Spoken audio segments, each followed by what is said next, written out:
Hello everybody, ಎಲ್ಲರಿಗೂ ನನ್ನ ನಮಸ್ಕಾರ. ನಾನು ನಿಮ್ಮ ಐಶ್ವರ್ಯ. ಈ ವಿಡಿಯೋದಲ್ಲಿ you choose this inner work 5 ಇದ್ರ ಬಗ್ಗೆ ತಿಳ್ಕೊಳ್ಳೋಣ. ಇಲ್ಲಿ ಐಸ್ ಕ್ರೀಮ್ದು ಬೇರೆ ಬೇರೆ ವೆರೈಟೀಸ್ ಇರೋ ಫೋಟೋ ಹಾಕಿದ್ದೀನಿ ಅಲ್ವಾ. ಈಗ ನೀವು ಐಸ್ ಕ್ರೀಮ್ ತಗೊಳ್ಳೋದಕ್ಕೆ ಐಸ್ ಕ್ರೀಮ್ ಅಂಗಡಿಗೆ ಹೋದ್ರಿ ಅಂತ ಅನ್ಕೊಳ್ಳೋಣ. ಅಲ್ಲಿ ಎಷ್ಟೇ ವೆರೈಟಿ ಇರಲಿ, ನಾವು ಯಾವಾಗಲೂ ಕೂಡ ನಮಗೆ ಯಾವ್ದು ಇಷ್ಟ ಆಗುತ್ತೋ ಅದನ್ನೇ ನಾವು ಚೂಸ್ ಮಾಡ್ತೀವಿ. ನಮ್ಗೆ ಯಾವ ಫ್ಲೇವರ್ ಇಷ್ಟ, ಯಾವ ವೆರೈಟಿ ಇಷ್ಟ, ಅದೇನಿದ್ರು ನಮ್ಮ ಇಷ್ಟದ ಪ್ರಕಾರ ನಾವು ಚೂಸ್ ಮಾಡ್ಕೊಳ್ತೀವಲ್ವಾ. ನಮ್ಮ ಲೈಫ್ ಕೂಡ ಹಾಗೇನೆ. ನಮ್ಮ ಜೀವನದಲ್ಲಿ ಏನೇ ನಡೀತಾ ಇದ್ರು, ಅದು ಒಳ್ಳೇದಾಗಿರ್ಬೋದು, ಕೆಟ್ಟದಾಗಿರಬಹುದು, ನೋವು, ಕಷ್ಟ, ಸಂಕಟ, ಪ್ರಾಬ್ಲಮ್ಸ್, ಸುಖ, ಸಂತೋಷ, ಹ್ಯಾಪಿನೆಸ್ ಮೂಮೆಂಟ್ಸ್, ಜಾಯ್ಫುಲ್ ಲೈಫು, ಏನೇ ನಡೀತಾ ಇದ್ರು ಇದನ್ನ ನಾವೇ ಚೂಸ್ ಮಾಡಿರ್ತೀವಿ. ನಮ್ಮ ಲೈಫಲ್ಲಿ ಏನೇ ನಡೀತಾ ಇದೆ ಅಂದ್ರೂ ಅದು ನಮ್ಮೊಳ್ಳೇದಕ್ಕೆ, ಯಾಕೆಂದ್ರೆ ಇದನ್ನ ನಾನೇ ಚೂಸ್ ಮಾಡಿದ್ದೆ ಅಂತ ಅನ್ನೋದನ್ನ ನಾವು ಯಾವಾಗ ತಿಳ್ಕೊಳ್ತೀವಿ, ಲೈಫಲ್ಲಿ ಅರ್ಧ ಪ್ರಾಬ್ಲಮ್ ಸಾಲ್ವ್ ಆಗೋದಕ್ಕೆ ಸ್ಟಾರ್ಟ್ ಆಗುತ್ತೆ. ಸೊ ನಾವು ಭೂಮಿ ಮೇಲೆ ಬರೋದಕ್ಕಿಂತ ಮುಂಚೆ ಸೋಲ್ ಕಾಂಟ್ರಾಕ್ಟ್ ಅನ್ನ ಮಾಡ್ಕೊಂಡು ಬರ್ತೀವಿ.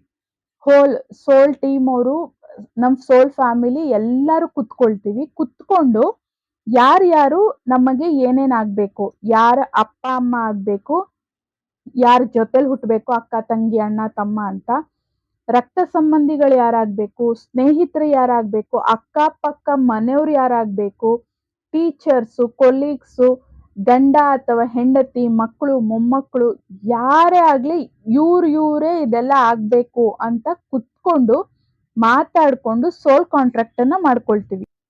ಎಷ್ಟೊಂದ್ಸಲಿ ಅಪ್ಪ ಅಮ್ಮನ ಮೇಲೆ ಕೋಪ ಬಂದಾಗ ನಾವೇನು ಕೋರ್ಕೊಂಡು ನಿಮ್ಮ ಹೊಟ್ಟೆಲಿ ಹುಟ್ಟಿದ್ವಾ ಅಂತ ಬೈದಿರೋ ಅಂಥದ್ದು ಇರುತ್ತೆ. ಆದ್ರೆ ಇದೇ ನಿಜ.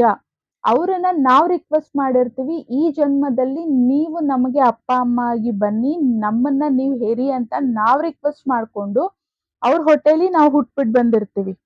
ಆದ್ರಿಂದ ಇನ್ಮೇಲೆ ಅಪ್ಪ ಅಮ್ಮಂಗೆ ಯಾರಾದ್ರೂ ಬೈಯೋರಿದ್ರೆ ಬೈಬೇಡಿ. ಯಾಕೆ ಅಂದ್ರೆ ಅವರು ನಿಮ್ಮನ್ನ ಕೋರ್ಕೊಂಡಿಲ್ಲ, ನಾವೇ ನಮ್ಮಪ್ಪ ಅಮ್ಮನ್ನ ಕೋರ್ಕೊಂಡಿರ್ತೀವಿ. ಸುಮ್ನೆ ಅಪ್ಪ ಅಮ್ಮನ್ ಬೈಯೋದ್ರಿಂದ ಇನ್ನೂ ನೆಗೆಟಿವ್ ಕರ್ಮಗಳು ಸುತ್ಕೊಳ್ಬೇಕಾಗತ್ತೆ. ಅದಕ್ಕೆ ಇದನ್ನು ಕೂಡ ಜ್ಞಾಪಕ ಇಟ್ಕೊಳ್ಳಿ. ನೆಕ್ಸ್ಟ್ ಮದ್ವೆಗ್ ಬರೋಣ. ಲವ್ ಮ್ಯಾರೇಜ್ ಮಾಡ್ಕೊಂಡಿರ್ತೀವಿ, ಇದು ನಮ್ಮ ಹಣೆ ಬರ, ನಾನ್ ಚೂಸ್ ಮಾಡ್ಕೊಂಡಿದ್ದೀನಿ. ಲವ್ ಮ್ಯಾರೇಜ್ ಮಾಡ್ಕೊಂಡಾಗ ಏನಂತಾರೆ ಅಪ್ಪ ಅಮ್ಮ ಆಗ್ಲಿ ಅತ್ತೆ ಮಾವ ಆಗ್ಲಿ, ನೀನ್ ಚೂಸ್ ಮಾಡ್ಕೊಂಡಿರೋದು ನಿನ್ನ ಹಣೆ ಬರ, ನೀನ್ ಅನ್ಭವಿಸು ಅಂತ ಬಿಟ್ಬಿಡ್ತಾರೆ. ಆದ್ರೆ ಅರೇಂಜ್ ಮ್ಯಾರೇಜ್ ಅಲ್ಲಿ ಹಾಗಾಗೋದಿಲ್ಲ. ಅಟ್ಲೀಸ್ಟ್ ನಿಮ್ಗೆ ಕೇಳೋದಕ್ಕೆ ನೀವು ಮಾಡಿದ್ರಲ್ಲ ಅಂತ ಅವ್ರನ್ನ ಕೇಳೋದಕ್ಕಾದ್ರೂ ಇರುತ್ತೆ.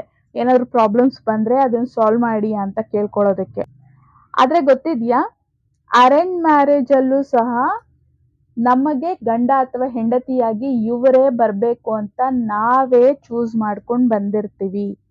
ನಮ್ಮ ಕರ್ಮದ ಅನುಗುಣವಾಗಿ, ಕರ್ಮದ ಫಲ ನಾವೇನು ಅನುಭವಿಸ್ಬೇಕು ಅಂತ ಇರುತ್ತೋ ಅದಕ್ಕೆ ಅನುಗುಣವಾಗಿ ನಾವು ನಮ್ಮ ಗಂಡ ಅಥವಾ ಹೆಂಡತಿಯನ್ನ ಆರಿಸ್ಕೊಂಡು ಬಂದಿರ್ತೀವಿ.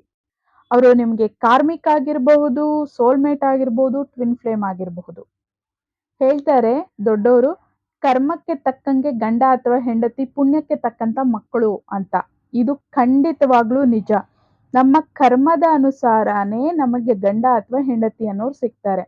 ಅದಕ್ಕೆ ಯಾವಾಗ್ಲೂ ನಾವು ಒಳ್ಳೆ ಪುಣ್ಯ ಕರ್ಮಗಳನ್ನ, ಪುಣ್ಯ ಕಾರ್ಯಗಳನ್ನ, ದಾನ ಧರ್ಮ ಇಂಥದ್ದನ್ನೆಲ್ಲ ಲೈಫ್ನಲ್ಲಿ ಕೈಯಲ್ಲಾದಷ್ಟು ಮಾಡಬೇಕು. ಇವನ್ ದಾನ ಧರ್ಮ ಕೂಡ ಕೈ ಮೀರಿ ಯಾವತ್ತೂ ಮಾಡಬಾರ್ದು. ಇದ್ರ ಬಗ್ಗೆನೇ ನಾನು ಒಂದು ವಿಡಿಯೋ ಮಾಡ್ತೀನಿ. ಇವಾಗವರೆಗೂ ಆಯ್ತು. ಇನ್ನು ಮುಂದೇನಾದ್ರೂ ನಮ್ಮ ಜೀವನ ಚೆನ್ನಾಗಿರ್ಬೇಕು ಅಂತಂದ್ರೆ ಇನ್ನರ್ ವರ್ಕ್ ಮಾಡ್ತಾ ಹೋಗಿ, ಪ್ರತಿಯೊಂದನ್ನು ತಿಳ್ಕೊಳ್ತಾ ಹೋಗ್ಲಿ, ಬದಲಾಯಿಸ್ಕೊಳ್ತಾ ಹೋಗಿ, ನಿಮ್ಮ ಜೀವನ ತುಂಬಾ ಪಾಸಿಟಿವ್ ಆಗಿ ಬದಲಾಗುವಂತ ಚಾನ್ಸಸ್ ತುಂಬಾ ಇರುತ್ತೆ. ಆದ್ರೆ ಸತತ ಪ್ರಯತ್ನ ಬೇಕಾಗತ್ತೆ. ಯಾಕೆಂದ್ರೆ ಎಷ್ಟು ಜನ್ಮದ ಏನೇನ್ ಕರ್ಮಗಳಿರುತ್ತೋ ಅದನ್ನೆಲ್ಲ ಕಳಿಬೇಕಾಗಿರೋದ್ರಿಂದ ಸತತವಾಗಿ ಪ್ರಯತ್ನ ಮಾಡ್ತಾ ಹೋಗಿ, ಖಂಡಿತ ಲೈಫ್ ಚೇಂಜ್ ಆಗತ್ತೆ. ಮತ್ತೆ 90-95% 90-95% ಜನಗಳಲ್ಲಿ ನೀವು ನಿಮ್ಮ ಟ್ವಿನ್ ಜೊತೆನೆ ಮದ್ವೆ ಆಗಿರುವಂತ ಚಾನ್ಸಸ್ 90-95% ಇರುತ್ತೆ. ಎಲ್ಲೋ ಕೇವಲ 5-10% ಜನಕ್ಕೆ ಮಾತ್ರನೇ ನೀವು ಬೇರೆಯವರನ್ನ ಮದುವೆ ಆಗಿರೋದಕ್ಕೆ ಚಾನ್ಸ್ ಇರುತ್ತೆ. ಅದು ನಿಮ್ಮ ಕಾರ್ಮಿಕ್ ಆಗಿರಬಹುದು, ಸೋಲ್ಮೇಟ್ ಆಗಿರಬಹುದು. ಶಾಕ್ ಆಗ್ತಿದೆ ಅಲ್ವಾ? ಆದ್ರೆ ಇದು ನಿಜ. 90-95% ಜನಗಳು ನೀವು ನಿಮ್ಮ ಟ್ವಿನ್ನನ್ನೇ ಮದುವೆ ಆಗಿರ್ತೀರಾ. ಅದು ಹೇಗೆ ತಿಳ್ಕೊಳ್ಳೋದು? ನೀವು ಇನ್ನರ್ ವರ್ಕ್ ಮಾಡ್ತಾ ಹೋಗಿ, ನಿಮ್ಮನ್ನ ನೀವು ಟ್ರಾನ್ಸ್‌ಫಾರ್ಮ್ ಮಾಡ್ಕೊಳ್ತಾ ಹೋಗಿ, ಅವರು ನಿಮ್ಮ ಕಾರ್ಮಿಕ್ ಆಗಿರ್ಬಹುದು, ಸೋಲ್‌ಮೇಟ್ ಆಗಿರ್ಬಹುದು, ಟ್ವಿನ್ ಆಗಿರಬಹುದು. ನೀವು ಹೀಲ್ ಆಗ್ತಾ ಆಗ್ತಾ ನೀವು ನಿಜವಾಗ್ಲೂ ನಿಮ್ಮ ಟ್ವಿನ್ನನ್ನೇ ಮದುವೆ ಆಗಿದ್ರೆ, ಅವರು ನಿಮ್ಮ ಕಾರ್ಮಿಕ್ ಪಾರ್ಟ್ನರ್ ಎನರ್ಜಿನಲ್ಲಿರ್ತಾರೆ. ಯಾಕೆಂದ್ರೆ ಟ್ವಿನ್ನನ್ನೇ ಮದುವೆ ಆಗಿದ್ರೆ ಅವ್ರ ಜೊತೆ ಸಂಸಾರ ಇನ್ನೂ ತುಂಬಾ ಚಾಲೆಂಜಸ್ ಆಗಿರುತ್ತೆ. ತುಂಬಾ ಪ್ರಾಬ್ಲಮ್ಸು, ತುಂಬಾ ಇದಿರುತ್ತೆ. ಸೊ ನೀವು ನಿಮ್ಮ ಟ್ವಿನ್ನನ್ನೇ ಮದುವೆ ಆಗಿದ್ರೆ ಖಂಡಿತವಾಗಿ ಅವರು ಕಾರ್ಮಿಕ್ ಎನರ್ಜಿಯಿಂದ ಸೋಲ್‌ಮೇಟ್ ಎನರ್ಜಿಗೆ ಮತ್ತೆ ಕಂಪ್ಲೀಟ್ ಟ್ವಿನ್ ಫ್ಲೇಮ್ ಎನರ್ಜಿಗೆ ಅವರೇ ಶಿಫ್ಟ್ ಆಗ್ತಾರೆ. ಆದರೆ ನೀವು ಹೀಲ್ ಆಗ್ತಾ ಆಗ್ತಾ ಟ್ರಾನ್ಸ್‌ಫಾರ್ಮ್ ಆಗ್ತಾ ಅವರು ನಿಮ್ಮ ನಿಜವಾಗ್ಲೂ ಕಾರ್ಮಿಕ್ ಪಾರ್ಟ್ನರೇ ಆಗಿದ್ರೆ ಖಂಡಿತ ಅವರು ನಿಮ್ಮ ಲೈಫ್‌ನಿಂದ ದೂರ ಆಗ್ತಾರೆ ತಾವಾಗಿ ತಾವೇನೆ. ನಾವು ಇನ್ನರ್ ವರ್ಕ್ ಮಾಡ್ತಾ ಮಾಡ್ತಾ ಕರ್ಮಗಳನ್ನ ಕಳೀತಾ ಕಳೀತಾ ನಾವು ಕಾರ್ಮಿಕ್ ಎನರ್ಜಿಯಿಂದ ಬ್ಯೂಟಿಫುಲ್ ಸೋಲ್ ಆಗ್ತಾ ಆಗ್ತಾ ನಾವು ಆ ಶಿಫ್ಟ್ ಏನಾಗ್ತೀವಿ, ಟ್ರಾನ್ಸ್‌ಫಾರ್ಮ್ ಏನಾಗ್ತೀವಿ, ಆ ಎನರ್ಜಿಯನ್ನ ನಮಗಿಂತ ಲೋ ಎನರ್ಜಿ ಇರೋರು ತಡ್ಕೊಳ್ಳೋದಕ್ಕೆ ಚಾನ್ಸೇ ಇರೋದಿಲ್ಲ. ಆದ್ರಿಂದ ನಮ್ಮ ಎನರ್ಜಿಗೆ ಯಾರು ಮ್ಯಾಚ್ ಆಗ್ತಾರೆ ಅವ್ರು ಮಾತ್ರನೇ ನಮ್ಮ ಲೈಫ್‌ನಲ್ಲಿ ಇರ್ತಾರೆ. ಇಲ್ಲ ಅಂದ್ರೆ ನಮ್ಮ ಎನರ್ಜಿಗೆ ತಕ್ಕಂಗೆ ಅವರು ಕೂಡ ಬದಲಾಗ್ತಾರೆ, ಅವರು ಕೂಡ ಹೀಲ್ ಆಗ್ತಾರೆ. ಇಲ್ಲ ಅಂದ್ರೆ ನಮ್ ಸಹವಾಸನೇ ಬೇಡ ಅಂತ ರಿಯಲಿ ಅವ್ರು ನಮ್ಮನ್ನ ಬಿಟ್ಟು ಹೋಗ್ಬಿಡ್ತಾರೆ. ಹೀಲಿಂಗ್ ಟ್ರಾನ್ಸ್‌ಫಾರ್ಮೇಷನ್ ಟೈಮ್‌ನಲ್ಲಿ ಇದು ಖಂಡಿತ ಆಗತ್ತೆ. ನೀವು ನಿಮ್ಮ ಟ್ವಿನ್ನೇ ಮದುವೆ ಆಗಿದ್ರೆ ಅವ್ರು ಖಂಡಿತ ಕಾರ್ಮಿಕ್ ಎನರ್ಜಿಯಿಂದ ಸೋಲ್‌ಮೇಟ್ ಎನರ್ಜಿಗೆ ಬರ್ತಾರೆ. ತುಂಬಾ ಸಾಫ್ಟ್ ಆಗಿ ಒಳ್ಳೆಯವರಾಗೋದಕ್ಕೆ ಬದಲಾಗ್ಬಿಡ್ತಾರೆ ಅವರು. ರಿಯಲಿ ಇಂಥ ಟ್ರಾನ್ಸ್‌ಫಾರ್ಮೇಷನ್ಸ್‌ನ ನಾನು ನೋಡಿದ್ದೀನಿ ನನ್ನ ಲೈಫ್‌ನಲ್ಲಿ. ಆಮೇಲೆ ಅವರು ಪ್ಯೂರ್ ಟ್ವಿನ್ ಫ್ಲೇಮ್ ಎನರ್ಜಿಗೆ ಬರ್ತಾರೆ. ನಿಮ್ಮ ಮೇಲೆ ನೀವು ವರ್ಕ್ ಮಾಡಿ ಅಂತ ನಾನು ಅದಕ್ಕೋಸ್ಕರನೇ ಹೇಳೋದು. ಇಲ್ಲ ಅವ್ರು ನಿಜವಾಗ್ಲೂ ನಿಮ್ ಕಾರ್ಮಿಕ್ ಆಗಿದ್ರೆ ಖಂಡಿತ ಅವ್ರು ನಿಮ್ಮ ಜೀವನದಲ್ಲಿ ನೀವು ಮದುವೆ ಆಗಿದ್ರೂ ಸಹ ಅವ್ರು ಖಂಡಿತ ನಿಮ್ಮ ಜೀವನದಲ್ಲಿ ಇರೋದಿಲ್ಲ. ಒಂದೇ ಮನೇಲಿದ್ರು ನಿಮ್ಗೂ ಅವ್ರಿಗೂ ಸಂಬಂಧನೇ ಇಲ್ಲ ಅನ್ನೋ ತರ ಇರ್ತೀರಾ. ಏನಾದ್ರೂ ಆಗುತ್ತೆ ಒಟ್ನಲ್ಲಿ ಅವರು ಕಂಪ್ಲೀಟ್ಲಿ ನಿಮ್ ಜೀವನದಿಂದ ಹೋಗ್ತಾರೆ. ಅದಕ್ಕೋಸ್ಕರ ನಾನು ತುಂಬಾ ವಿಡಿಯೋಗಳಲ್ಲಿ ಹೇಳಿದ್ದೀನಿ 4 ಸ್ಟೆಪ್‌ಗಳು. ಮೆಡಿಟೇಷನ್ ಮಾಡಿ, ಇನ್ನರ್ ವರ್ಕ್ ಮಾಡಿ, ಕಂಪ್ಲೀಟ್ಲಿ ಭಗವಂತಂಗ್ ಸರೆಂಡರ್ ಆಗಿ ಅವ್ರು ತೋರಿಸಿರುವಂಥ ದಾರಿನಲ್ಲಿ ಹೋಗಿ, ಗುರುಗಳ ಗೈಡೆನ್ಸ್‌ನಿಂದ ಮುಂದೆ ಹೋಗಿ ಬಿಕಾಸ್ ಇನ್ನರ್ ವರ್ಕ್ ಎಲ್ಲಾನು ನಿಮ್ಗೆ ಗುರುವಿನ ಒಂದು ಅಂಡರಲ್ಲಿ ತುಂಬಾ ಫಾಸ್ಟ್ ಗ್ರೋತ್ ಅನ್ನೋದು ಸಿಗತ್ತೆ. ಅದಾದ್ಮೇಲೆ ಸೋಲ್ ಪರ್ಪಸ್ ಏನು ತಿಳ್ಕೊಂಡು ಅದ್ರ ಮೇಲೆ ವರ್ಕ್ ಮಾಡ್ತಾ ಹೋಗಿ ನಿಮ್ಮ ಲೈಫ್‌ನಲ್ಲಿ 100% ಬದಲಾವಣೆ ಖಂಡಿತ ಬರುತ್ತೆ. ಚಾನ್ಸ್ ಇದೆ ಅಂತ ನಾನು ಹೇಳ್ತಾ ಇಲ್ಲ. 100ಗೆ 100% ನಿಮ್ಮ ಲೈಫು ಬದಲಾಗತ್ತೆ. ಆದ್ರೆ ಬದಲಾವಣೆ, ಟ್ರಾನ್ಸ್‌ಫಾರ್ಮೇಷನ್ ಖಂಡಿತ ಯಾರಿಗೂ ಸುಲಭ ಅಲ್ಲ. ನಾವು ಪ್ರೀತಿಸೋಂಥ ಜನಗಳಿಂದನೇ ನಾವು ದೂರ ಆಗೋದಕ್ಕೆ ಸ್ಟಾರ್ಟ್ ಆಗತ್ತೆ. ಫೇಕ್ ಫ್ರೆಂಡ್ಸು, ಫೇಕ್ ಜನಗಳು ಸುಮ್ನೆ ನಾಟಕಕ್ಕೋಸ್ಕರ ನಮ್ಮಲ್ಲಿರುವಂಥ ಒಳ್ಳೆತನನ ಯೂಸ್ ಮಾಡ್ಕೊಳ್ಳೋದಾಗಿರಬಹುದು, ನಮ್ಮಿಂದ ಏನೋ ಅವ್ರಿಗೆ ಅವಶ್ಯಕತೆ ಇದೆ ಅಂತ ನಮ್ಮನ್ನ ಬಳಸ್ಕೊಳ್ತಾ ಇದ್ದಾರೆ. ನಮ್ಮ ಅಮಾಯಕತ್ವವನ್ನ, ನಮ್ಮ ಒಳ್ಳೆತನವನ್ನ ಅವ್ರೇನಾದ್ರೂ ಹಾಗೆ ಯೂಸ್ ಮಾಡ್ಕೊಳ್ತಾ ಇದ್ದಾರೆ ಅಂತಂದ್ರೆ ಖಂಡಿತ ಯೂನಿವರ್ಸ್ ನಮ್ಮಿಂದ ಅಂಥವ್ರನ್ನೆಲ್ಲ ತಾನಾಗೆ ದೂರ ಮಾಡ್ಬಿಡ್ತಾರೆ. ಸೊ ಟ್ರಾನ್ಸ್‌ಫಾರ್ಮೇಷನ್ ಟೈಮಲ್ಲಿ ನಿಮಗೆ ಯಾರ್ಯಾರು ಬೇಡ ಅವ್ರು ನಿಮ್ಮ ಲೈಫಿಂದ ಹೋಗ್ತಾ ಇದ್ರೆ ಅವರ ಬಣ್ಣಗಳು ನಿಮಗೆ ಕ್ಲಿಯರ್ಲಿ ಕಾಣಿಸೋದಕ್ಕೆ ಸ್ಟಾರ್ಟ್ ಆಗುತ್ತೆ. ನಾವು ತುಂಬಾ ಒಳ್ಳೆಯವ್ರು ಅನ್ಕೊಂಡಿರ್ತೀವಿ, ಇವ್ರು ನನಗೆ ಹಿಂಗ್ ಮಾಡಿದ್ರ, ಇವ್ರು ನನ್ನಿಂದ ಹಿಂಗ್ ಮಾತಾಡ್ತಾರ, ಇವ್ರು ನನ್ನಿಂದ ಇಷ್ಟೊಂದು ಸಹಾಯ ಎಲ್ಲ ತಗೊಂಡು ಇಷ್ಟೆಲ್ಲ ನನಗ್ ದ್ರೋಹ ಮಾಡ್ತಾ ಇದಾರ ಅನ್ನೋದು ಕ್ಲಿಯರ್ಲಿ ನಮ್ ಕಣ್ಣಿಗೆ ಕಾಣಿಸೋದಕ್ಕೆ ಸ್ಟಾರ್ಟ್ ಆಗುತ್ತೆ. ಇವನ್ ಅವರೇ ತಾನಾಗೆ ನಮ್ಮ ಲೈಫ್‌ನಿಂದ ಹೊರಟೋಗ್ಬಿಡ್ತಾರೆ. ಫೇಕ್ ಫ್ರೆಂಡ್ಸ್, ಫೇಕ್ ಜನಗಳು ಯಾರ್ಯಾರು ಇರ್ತಾರೆ ಅವರೆಲ್ಲ ಕಂಪ್ಲೀಟ್ಲಿ ಕ್ಲಿಯರ್ ಆಗ್ತಾರೆ, ವಾಶ್ ಔಟ್ ಆಗ್ತಾರೆ. ನಮ್ಮ ಎನರ್ಜಿಗೆ ಮ್ಯಾಚ್ ಆಗುವಂತ ನಮ್ಮ ಸೋಲ್ ಫ್ಯಾಮಿಲಿಗೆ ಲಿರುವಂಥ ಜನಗಳು ನಮಗೆ ಕನೆಕ್ಟ್ ಆಗ್ತಾ ಹೋಗ್ತಾರೆ. ನಮ್ಮ ಸೋಲ್ ಪರ್ಪಸ್‌ನ ಮಾಡೋದಕ್ಕೆ ನಾವು ನೆಮ್ಮದಿಯಾಗಿ ಆಧ್ಯಾತ್ಮದಲ್ಲಿ ಬೆಳೆಯೋದಕ್ಕೆ ಮತ್ತೆ ಪರ್ಸನಲ್ ಲೈಫ್‌ನಲ್ಲಿ, ಪ್ರೊಫೆಷನಲ್ ಲೈಫ್‌ನಲ್ಲಿ ಎಲ್ಲಾ ರೀತಿಯಲ್ಲೂ ನಾವು ಬೆಳೆಯೋದಕ್ಕೆ, ಬದುಕೋದಕ್ಕೆ ನಮಗೆ ಹೆಲ್ಪ್ ಆಗತ್ತೆ ಇದರಿಂದ. ಅಂಥ ಫೇಕ್ ಜನಗಳು ನಮ್ಮ ಲೈಫ್‌ನಿಂದ ಹೋಗ್ಬೇಕಾದ್ರೆ ನಾವು ಯಾವ ಲೆವೆಲ್‌ಗೆ ಬೆಳೆದಿರ್ತೀವಿ ಆಧ್ಯಾತ್ಮದಲ್ಲಿ ಅಂತಂದ್ರೆ ಅವ್ರ ಬಣ್ಣಗಳು ನೋಡಿದಾಗ ಇವ್ರು ಹೋಗಿದ್ದು ಒಳ್ಳೇದೇ ಆಯ್ತು ಅಂತಾನೆ ಅನ್ಸುತ್ತೆ.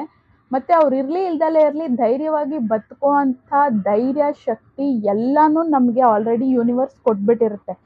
ಸ್ವಲ್ಪ ಶಾಕ್ ಆಗ್ಬೋದು, ನೋವಾಗ್ಬೋದು, ಹರ್ಟ್ ಆಗ್ಬೋದು, ಬಟ್ ಯಾರಿಲ್ಲ ಅಂದ್ರೂ ಬದುಕ್ತೀನಿ ಅನ್ನೋಂಥ ಧೈರ್ಯ ಬಂದ್ಬಿಟ್ಟಿರುತ್ತೆ. ಉದಾಹರಣೆಗೆ ಇವಾಗ ನಮ್ಮ ಲೈಫು ಕೂಡ ಒಂದು ಬಿಲ್ಡಿಂಗ್ ತರ. ಈಗ ಹಳೆ ಬಿಲ್ಡಿಂಗ್ ಆಗೋಗಿದೆ, ತುಂಬಾ ಹಳೇದಾಗಿದೆ, ತುಂಬಾ ಹಾಳಾಗ್ಬಿಟ್ಟಿದೆ ಬಿಲ್ಡಿಂಗು ಅಂತಂದಾಗ ಏನ್ ಮಾಡ್ತೀವಿ, ಸೈಟನ್ನಂತೂ ಚೇಂಜ್ ಮಾಡಕ್ಕಾಗಲ್ಲ, ಅಷ್ಟು ಕಾಸ್ಟ್ಲಿ ಅಲ್ವಾ. ಸೊ ಹಳೆ ಬಿಲ್ಡಿಂಗ್ ಅನ್ನ ಒಡೆದು ಹಾಕಿ ಅದನ್ನ ನೆಲಸಮ ಮಾಡಿ ಅದನ್ನೆಲ್ಲ ಕ್ಲೀನ್ ಮಾಡಿ ಹೇಗೆ ಹೊಸ ಬಿಲ್ಡಿಂಗ್ ಕಟ್ತೀವೋ ನಮ್ಮ ಲೈಫ್ ಕೂಡ ಹಾಗೆ. ಯಾವ್ದ್ಯಾವ್ದು ಚೆನ್ನಾಗಿಲ್ಲ, ಯಾವ್ದ್ಯಾವ್ದು ಸರಿ ಇಲ್ಲ, ಅದೆಲ್ಲ ಕೂಡ ಹೊರ್ಟೋಗ್ಬಿಡತ್ತೆ. ನಮ್ಮ ಜೀವನ ಮತ್ತೆ ರೀಬಿಲ್ಟ್ ಆಗತ್ತೆ. ಚೆನ್ನಾಗಿ, ಸುಂದರವಾಗಿ, ಸುಖವಾಗಿ, ಸಂತೋಷವಾಗಿ ಮತ್ತೆ ನಮ್ಮ ಜೀವನ ಹೊಸ ಬಿಲ್ಡಿಂಗ್ ತರ ರೀಬಿಲ್ಡ್ ಆಗಿ ನಿಂತ್ಕೊಳತ್ತೆ. ಹಳೇದೆಲ್ಲ ಹೋಗ್ಬೇಕಾದ್ರೆ ಅದನ್ನೆಲ್ಲ ಬಿಟ್ಕೊಡಿ, ರೆಡಿ ಆಗಿರಿ, ಹೊಸದು ತಾನಾಗೆ ಬರ್ತಾ ಹೋಗುತ್ತೆ. ಹೊಸದ್ ಬರೋದು ನಮ್ಗೆ ಯಾವಾಗ್ಲೂ ಸುಖ, ಶಾಂತಿ, ಸಂತೋಷ, ನೆಮ್ಮದಿಯನ್ನ ತಂದ್ಕೊಡುತ್ತೆ. ಅದಕ್ಕೆ ನಿಮ್ಮ ಲೈಫ್ನಲ್ಲಿ ಏನೇ ಸಂಗತಿಗಳು ನಡೀತಾ ಇದ್ರು ಅದನ್ನೆಲ್ಲ ಕಷ್ಟ, ನೋವು, ದುಃಖ ಅನ್ನೋ ರೀತಿಯಲ್ಲಿ ನೋಡೋದ್ ಬಿಟ್ಬಿಟ್ಟು ನನ್ನ ಜೀವನ ಬದಲಾಗ್ತಾ ಇದೆ, ಇದೆಲ್ಲ ನನ್ನ ಜೀವನದ ಪಾಠಗಳು ಅಂತ ತಿಳ್ಕೊಂಡು ಇದನ್ನೆಲ್ಲ ನಾನೇ ಆರಿಸ್ಕೊಂಡು ಬಂದಿದ್ದೀನಿ, ನನ್ನ ಕರ್ಮದ ಅನುಸಾರವಾಗಿ ನಾನು ಆರಿಸ್ಕೊಂಡು ಬಂದಿದ್ದೀನಿ ಅಂತ ಯಾವಾಗ ನಾವು ಅದನ್ನೆಲ್ಲ ಸ್ವೀಕಾರ ಮಾಡಿ ಮುಂದಕ್ಕೆ ಹೋಗ್ತಾ ಹೋಗ್ತೀವಿ ಆಧ್ಯಾತ್ಮದಲ್ಲಿ, ಎಷ್ಟು ಚೆನ್ನಾಗಿ ಲೈಫ್ ಅನ್ನೋದು ಬದಲಾಗುತ್ತೆ ಅಂತಂದ್ರೆ, ಒಂದ್ 5-10 ವರ್ಷ ಹೋದ್ಮೇಲೆ ನಿಮ್ ಲೈಫನ್ನ ನೀವು ಹಿಂದೆ ತಿರುಗಿ ನೋಡಿದ್ರೆ ಎಷ್ಟು ಚೆನ್ನಾಗಿತ್ತಲ್ವ ನನ್ನ ಲೈಫು, ಇವರೆಲ್ಲ ಬಂದಿದ್ದು ಹೋಗಿದ್ದು, ಅವಾಗ ನಮ್ಗೆ ಅವ್ರ ಮೇಲೆ ಯಾವುದೇ ಕೋಪ ಕೂಡ ಇರೋದಿಲ್ಲ. ಅವ್ರು ಬಂದಿದ್ದಕ್ಕೆ ಅಲ್ವಾ, ಅದರಿಂದ ನಾನು ಕಲ್ತಿದ್ದಕ್ಕೆ ಅಲ್ವಾ ಇವತ್ತು ನಾನು ಇಷ್ಟು ಉದ್ಧಾರ ಆಗಿದ್ದೀನಿ ಅಂತ ಅಂದ್ಬಿಟ್ಟು ಅವ್ರನ್ನ ಈಸಿಲಿ ಇನ್ನೂ ಪ್ರೀತಿ ಬರುತ್ತೆ ನಮ್ಗೆ ಅವ್ರ ಮೇಲೆ. ಅವ್ರು ನಮಗ್ ಮೋಸ ಮಾಡಿಲ್ಲ ಅಂತ ಅಂದಿದ್ದಿದ್ರೆ, ಫೇಕ್ ಪ್ರೀತಿಯನ್ನ ತೋರಿಸಿದವರು ಅನ್ನೋದು ನಮಗ್ ಗೊತ್ತಾಗಿಲ್ಲ ಅಂದಿದ್ರೆ ಇವತ್ತು ನನ್ನ ಜೀವನದಲ್ಲಿ ನಿಜವಾದ ಜೀವನ ಏನು, ನಿಜವಾದ ಪ್ರೀತಿ ಏನು ಅನ್ನೋದೇ ನನಗೆ ಗೊತ್ತಾಗ್ತಾ ಇರ್ಲಿಲ್ಲ. ಅದಕ್ಕೋಸ್ಕರ ಅವ್ರಿಗೆಲ್ಲ ನಾವು ಥ್ಯಾಂಕ್ಸ್ ಹೇಳ್ತೀವಿ. ಅಂಡ್ ಅವರೆಲ್ಲ ನೆಗೆಟಿವ್ ವೇನಲ್ಲಿ ನಾವು ಬೆಳೆಯೋದಕ್ಕೆ, ಆಧ್ಯಾತ್ಮದಲ್ಲಿ ಬೆಳೆಯೋದಕ್ಕೆ, ನಮಗ್ ಬೇಕಾಗಿದ್ದನ್ನ ಪಡ್ಕೊಳ್ಳೋದಕ್ಕೆ, ನಿಜವಾದ ಪ್ರೀತಿಯನ್ನ ಪಡ್ಕೊಳ್ಳೋದಕ್ಕೆ ನಮಗ್ ಸಹಾಯ ಮಾಡಿದಂತ ಟೀಚರ್ಸೇ ಆಗಿರ್ತಾರೆ. ಅದಕ್ಕೋಸ್ಕರ ಅವ್ರಿಗೆಲ್ಲರಿಗೂ ಕೂಡ ಧನ್ಯವಾದ ಹೇಳ್ತಾ ನಮ್ಮ ಲೈಫ್ನಲ್ಲಿ ಮುಂದೆ ಹೋಗ್ತೀವಿ. ಅದಕ್ಕೋಸ್ಕರ ನಿಮ್ ಲೈಫ್ನಲ್ಲಿ ಈಗ ಏನೇ ನಡೀತಾ ಇದ್ರು ಅದನ್ನೆಲ್ಲ ನಾನೇ ಆರಿಸ್ಕೊಂಡಿರೋದು, it's my choice, I choose this ಅನ್ನೋದನ್ನ ನೀವು ಯಾವಾಗ್ಲೂ ತಲೆಯಲ್ಲಿ ಇಟ್ಕೊಳ್ಳಿ. ಇದರಿಂದ ನಿಮ್ಮ ಟ್ರಾನ್ಸ್ಫಾರ್ಮೇಶನ್ ಅಲ್ಲಿ ನಿಮಗೆ ತುಂಬಾ ತುಂಬಾ ಹೆಲ್ಪ್ ಆಗತ್ತೆ. ಕಂಪ್ಲೀಟ್ ಟ್ರಾನ್ಸ್ಫಾರ್ಮೇಶನ್ ಆದ್ಮೇಲೆ ನಿಜವಾಗ್ಲೂ ಎಲ್ಲದಕ್ಕೂ ನೀವು ಥ್ಯಾಂಕ್ಸ್ ಹೇಳ್ತೀರಾ. ಪ್ರಾಬ್ಲಮ್ಸ್ ಅನ್ನೋದು ಪಾಠಗಳು ಅನ್ನೋಂಥದ್ದು ಗೊತ್ತಾಗತ್ತೆ, ಅದೆಲ್ಲದಕ್ಕೂ ನೀವು ಥ್ಯಾಂಕ್ಸ್ ಹೇಳ್ತೀರಾ. So thanks for watching my video. ಮುಂದಿನ ವಿಡಿಯೋದಲ್ಲಿ ಸಂಜೆ 7 ಗಂಟೆಗೆ ಸಿಗ್ತೀನಿ. ಅಲ್ಲಿವರೆಗೂ keep smiling, take care, because we are all born for a reason. Bye and love you all.